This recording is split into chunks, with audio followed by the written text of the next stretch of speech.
I became interested in going back and looking at a movie from 1981, a movie that's generally forgotten today, and with good reason because it's not that great, but it is interesting to note certain things that take place in this movie. Most particularly, well, first of all, the movie is called The Devil and Max Devlin, which is it's a catchy title, and it was a Disney movie, but it was made after Disney decided to stop just making G-rated movies all the time. As I recall, the first ever Disney PG-rated movie, and in 1978, PG meant something a little bit more salty or more potentially offensive than it means today. Today, PG is basically G. But back in the day, back in the late 70s, you could have profanity, you could have partial nudity, violence. I mean, like all those Burt Reynolds movies, with a lot of adult humor in them. They were all rated PG. Cannonball Run, I'm pretty sure, was rated PG, and so forth and so on. Smokey and the Bandit. These were not tasteful films. So anyway, it was a bigger deal to be PG at the time. And The Devil and Max Devlin is interesting because of the casting of Bill Cosby. And it's also interesting because the premise of the movie makes one perk up one's ears if one is in the mode of trying to catch esoteric meanings. What's going on, what is the purpose of this movie, why is it being made. Of course, on the surface it's just about entertaining the public, but why this particular subject, why this particular unfolding plot. Let me describe the plot for y'all. And there will be spoilers here. I don't care. It's a movie from 1981. If you really want to get offended by me spoiling a movie that's not very good, that's not really worth your time, unless like me, you have a sort of like a wider interest in this movie, how this movie functions, possibly in an esoteric sense. In that case, you won't care about me spoiling it. So the premise of the movie is it's about this guy named Max Devlin, played by Elliot Gould. In 1978, I think Elliot Gould was sort of it's hard to say leading man exactly. He wasn't very good looking. I guess he kind of had, some charm, and he definitely, good comic timing. But it seems like he was in a lot of stuff. I don't know what the equivalent to him would be today. Maybe it was easier to just be a not very spectacular. I mean, he's sort of just a character actor, but it seems like he was in some lead roles, and this was one of them. So he plays a guy who's sort of not a great guy. Like he's not evil, but he's sort of indifferent. He owns an apartment complex, and we see him in the beginning of the movie and all of his all the people who are renting from him, have little things that they're complaining about, and he's not willing to budge with any of them. He's he's very stingy, and he's very He just shows the signs of being some guy who just isn't full of human compassion, doesn't really care that much about other people and their problems. And then he gets hit by a bus, and he falls into hell. We literally see him falling into hell. This is a Disney movie, okay? We see this guy who's again not like if he was really a bad guy, if we saw him doing really bad stuff and then he went to hell, then it would be like, okay, just desserts. But he's just sort of a mediocrely indifferent, he's like chaotic neutral, I guess. If you had to categorize him in the D&D kind of way. He's not really evil. But he falls into hell. Like, this is a kid, this is like a Disney movie. This is a kid's movie. And like the special effects are nothing that grand, but if you're a little kid watching this, it's going to be scary to you to see that. So he falls into hell, and then he meets up with some of the denizens of hell, and one of them is Bill Cosby, and it's never really stated directly, but since the title of the movie is The Devil and Max Devlin, I guess we're supposed to presume that Bill Cosby is the devil. Now, knowing what we know now about the cause, if there's someone who is similar to what Jimmy Savile was in Great Britain, I wouldn't say Cosby is the equivalent of Jimmy Savile. He's not that disgustingly evil, but he was doing some pretty disreputable stuff and getting away with it, and people probably knew about it. And it was probably just an open secret, just like it was with Savile. And was hanging out at the Playboy Mansion and that, but yet he was being broadcast as this great guy, this family man, this wholesome comedian, and this example of black excellence and whatever. Like we later saw with the Cosby Show, that was the apogee. Is that the right way to use that word? That was the height. Maybe I shouldn't use words that I'm not sure about, because that's kind of pretentious. But that was the height of his not just fame, but of his reputation. He was America's dad. Even though if you look back now, there's always something a little off about the guy. I think now with retrospect, there's something, even you watch him in some of the Coca-Cola ads and the Jell-O pudding pops ads. They're like, I don't know. He's just, and maybe that's just me retrospectively reading into things. But in any case, Bill Cosby's really good in this role as the devil. He's like this. He's got this insinuating. He doesn't like. He doesn't go off on like. He doesn't improvise or do any of his.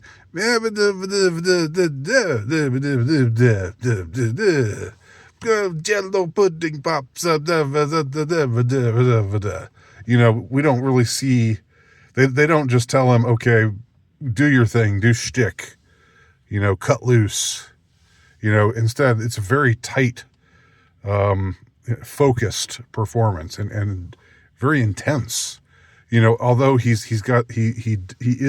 is something comedic about it. It's also, he's also legitimately kind of sinister and frightening. So the devil, in the person of Bill Cosby, tells Max Devlin in the person of Elliot Gould that he's bound for the fourth rung of hell. I don't know if that's a knowing reference to Dante or not, because I don't know what's in I don't know anything about the fourth rung or what have you. But he says anyway, he's going to end up in hell. The only way he can stop himself from going to hell, the devil tells him, is if he gets these three innocents to sign if he succeeds at corrupting three innocents, and gets them to sign a contract to the devil. Now, this is the premise is so odd. There's such a strange energy to this movie because, Max Devlin is he's like a guy that we want to root for. Like, the movie wants us to root for him. He wants us to, he's somebody who kind of knows that he's been a shithead during his life and kind of wants to do better, but he also doesn't want to go to hell. So, even though he knows from the beginning it's not really nice to do that, it's not really nice to corrupt innocents, most of the movie is him doing that, is him going out. And the way he does it, like there's one young woman who wants to be a singer, and she's able to sing really her ordinary voice isn't that great, or she's not confident enough for it to be great or something. So she kind of falters, but then he's been endowed with this power where he can make her sing really well. And so she starts belting out all these songs, all these, cheesy 70s songs.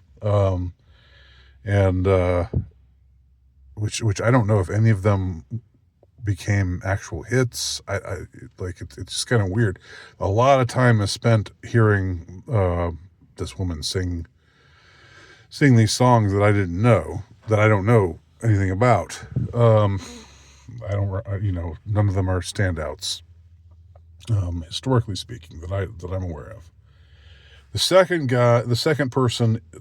innocent that Max Devlin is sent to corrupt is this nerdy guy who wants to be, but who's good-hearted, but who gets made fun of by the more athletic guys. He gets picked on, but he really wants to be a motocross racer, and so it's just like with the girl. When Max Devlin is there, he's got this power to help her sing better. And when Max Devlin is watching this kid, he's like in 18, between 18 and 20, something like. Then suddenly he's able to be this world-class motocross racer, and he starts. They both start succeeding. They start doing really well, and then he has to, sort of trick them into signing a contract. But then the third storyline, the third innocent, is the most disturbing aspect of the story. Is like this 10-year-old kid, and he starts talking to this kid and calling himself, "Hey, I'm your Uncle Max," and this kid starts hanging out with this strange man. It's like, wow, this would not be, this would not translate well today. And it's even stranger because his mother sees this grown man hanging out with her son, and I guess she's either divorced or widowed. It's not clear, but she's a single mom. And she's charmed by him. She thinks he's a good guy, and so they kind of have a romance, and then he's going to propose to marry her, and the kid, he tries to get the kid to sign a contract, and he does all this trickery, like, I'll give you, I'll let you have my Red Hots collection, and my baseball cards and whatever, and also your soul, and blah blah blah, and like, is that legally binding? Does that enable you to, like, if you're tricked into signing a contract, where the fine print is that you're selling your soul to the devil, but the person who gets you to do it doesn't tell you anything about that. Is that really binding? If a person, in order for a person to sell his soul to the devil, wouldn't the person have to know for sure that what he was doing was, selling his soul to the devil? Otherwise, it would seem like it would be a moot point. But anyway, he goes through all this stuff, like meets with these three people, this motocross guy, this singer girl, and this little boy with a widowed or single mom, and like it's so and all the while, Bill Cosby's character, as the devil, is hanging around, like he keeps appearing to him in different forms.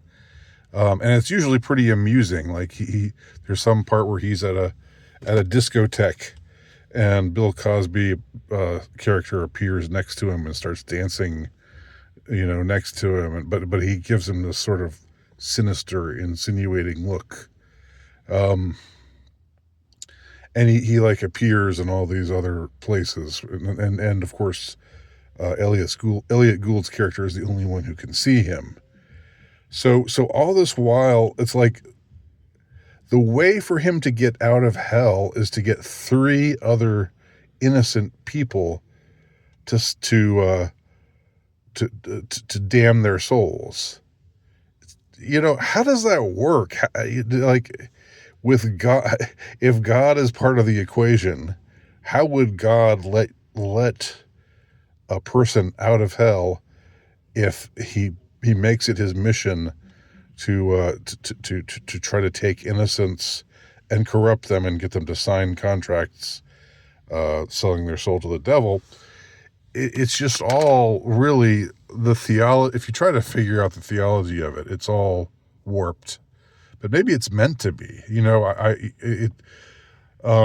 normie critic would just say, "Oh, well, this is just doesn't really make that much sense." But what the movie really seems to be saying is, that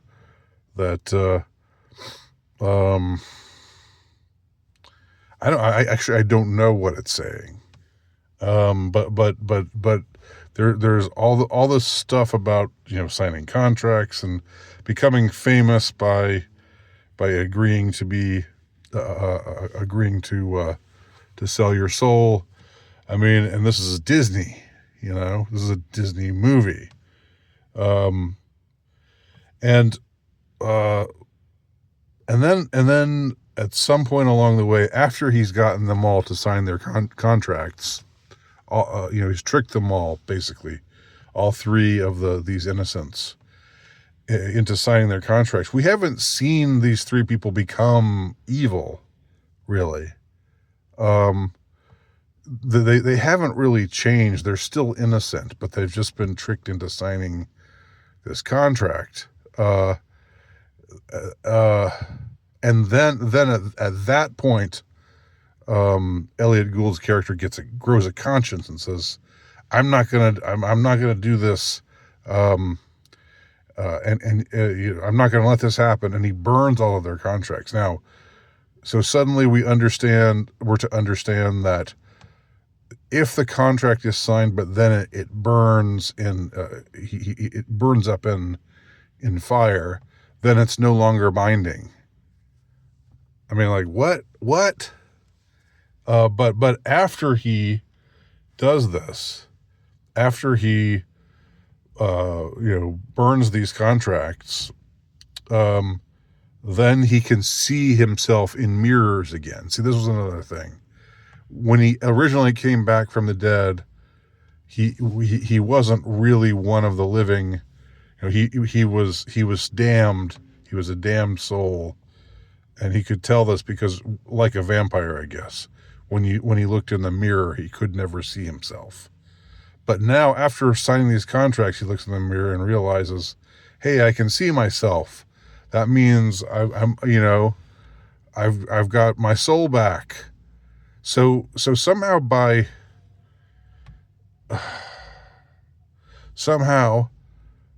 the whole premise was he would not have to go to hell if he got these innocents corrupted. But then, in the end, after doing this stuff that doesn't, after tricking them into signing contracts that wouldn't really be legally binding, or metaphysically binding or whatever, after doing that and burning them in a fire, then you would think that what he was told by the devil was, if you don't succeed at doing this, then you're going to be in hell. But then we realized he saved his soul by doing this. It's like, what? So, it's such a strange movie. It's such a strange movie with such a strange energy to it, because all along we see him scheming to get these innocent people to trick them into becoming one of the damned, and yet we're supposed to root for him to become a better guy, even while all of the momentum in the movie is moving towards him getting these contracts signed and condemning these three innocent people, especially this innocent young kid, to damnation. It's just really odd. And again, the strategic casting of Bill Cosby as the devil is really the most interesting thing about it. Not only is it most interesting as far as Bill Cosby's performance, which is actually really good. It's really, it's probably the most memorable thing about the movie, because he's funny but restrained, and also kind of frightening and sinister. And at the same time, it's sort of like, why do they cast Bill Cosby in this role? Like is this a sign that they knew? Is this like they always come up with these, the revelation of the method, they come up with these things where we told you all along, so therefore we can keep getting away with doing the evil things that we're doing. That's, as I understand it, how these things work. The metaphysical justification for these evil Hollywood elites or elites in general to do what they're doing. So in 1981, to cast Bill Cosby, who has this image of being this admirable, upstanding man, and symbol of black excellence, to cast him as the devil, that's kind of interesting, kind of seems significant, and that it's a Disney movie, and yet it's all about damnation and finding ways to, and saying that if you're going to succeed in the world, you basically have to sell your soul. You know, it seems like there's a lot that's sort of being said in this movie without it being directly stated. Because again, the premise of the movie is so convoluted. It's so um, it just doesn't really hold together. Uh, but there are, yet there are these interesting things about it which I've tried to outline today. So that's my summary of The Devil and Max Devlin. And if you're interested, it might make an interesting watch for you. Although, again, I think if you're just going to watch it for entertainment value, I wouldn't recommend it. But because it's not very good. But if you wanted to watch this movie, to sort of ask questions about why this movie was made and what purpose it is meant to serve, and these more esoteric kinds of questions, then I think it's interesting.